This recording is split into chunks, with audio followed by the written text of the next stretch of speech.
નમસ્કાર મિત્રો લોહીની ઉણપ એ આજકાલ મોટાભાગના લોકોમાં થતી એક સામાન્ય સમસ્યા છે। લોહીમાં રહેલ હિમોગ્લોબિનની ઉણપ થાય ત્યારે આપણા લોહીની કમી થાય છે અને તેને આપણે લોકો એનિમિયા તરીકે પણ ઓળખીએ છીએ। પુરુષોમાં સામાન્ય રીતે વાત કરવા જઈએ તો લોહીનું સ્તર કેટલું હોવું જોઈએ તો પુરુષોમાં સામાન્ય રીતે 13.2 થી માંડી 16.6 ગ્રામ પ્રતિ ડેસીલીટર જેટલું તેનું સ્તર હોવું જોઈએ, જ્યારે મહિલાઓમાં આ સ્તર છે તે 11.5 થી માંડી અને 15 ગ્રામ પ્રતિ ડેસીલીટર જેટલું હોવું જોઈએ। હિમોગ્લોબિનનું કાર્ય શરીરના અંગો સુધી ઓક્સિજનને પહોંચાડવાનું છે।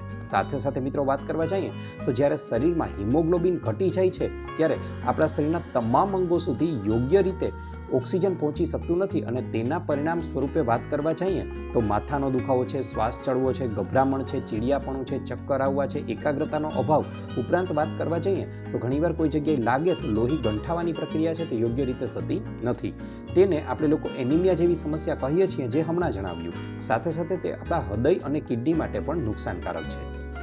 સાથે સાથે વાત કરવા જાઉં તો હિમોગ્લોબિનને વધારવા માટે વિટામિન સી આપણે વધારે માત્રામાં લેવું જોઈએ। હવે વિટામિન સી કેમાંથી મળે છે એવો પ્રશ્ન થાય તો વિટામિન સી જેમાંથી સારી એવી માત્રામાં મળી આવે છે ને તેવા ફળોના નામ કહેવા જાઉં તો પપૈયું છે, સંતરા છે, લીંબુ છે, સ્ટ્રોબેરી છે, બ્રોકોલી છે, દ્રાક્ષ છે અને ટમેટા। આ ઉપરાંત ફોલિક એસિડ પણ સારી માત્રામાં લેવું જોઈએ, તેનાથી આપણા આરબીસીના કાઉન્ટ છે તે સારી રીતે વધી શકે છે। હવે આરબીસીના કાઉન્ટ વધારવા માટે ફોલિક એસિડ કેમાંથી સારી માત્રામાં મળી આવે છે તો તેમાં લીલા પાંદડાવાળા શાકભાજી છે, ફણગાવેલા કઠોળ છે।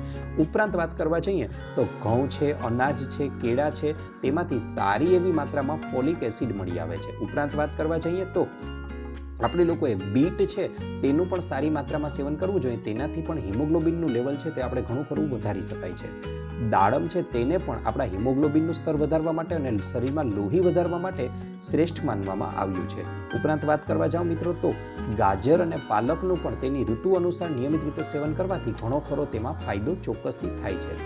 ઉપરાંત વાત કરવા જઈએ તો સૂકા મેવામાં ખજૂર છે, કિસમિસ છે અને તેની સાથે સાથે આપણે લોકો ગોળનું પણ વધારે માત્રામાં સેવન કરશું તો તેનાથી આપણા શરીરમાં આયરન એટલે કે લોહ તત્વની માત્રા વધશે અને તેનાથી આપણું લોહી છે તે આપણા શરીરમાં વધશે અને તેના પરિણામે આપણે સ્વસ્થ અને તંદુરસ્ત રહી શકીશું। ઉપરાંત વાત કરવા જઈએ તો હિમોગ્લોબિનની ઉણપ છે તેને દૂર કરવાની સમસ્યા છે તે મુખ્યત્વે બહેનોમાં જોવા મળે છે, કારણ કે આ ઉણપ છે તે પુરુષોમાં એટલી નથી જોવા મળતી। તેનું મુખ્ય કારણ એ છે કે બહેનોમાં દર મહિને માસિકની પ્રક્રિયા બને છે, તેના પરિણામે મોટાભાગના લોહીનો શરીરમાંથી નિકાલ થઈ જવાને કારણે તેમનામાં લોહીની ઉણપની સમસ્યા વધારે જોવા મળે છે અને બહેનોએ આ ઉપાયો ચોક્કસથી કરવા જ જોઈએ।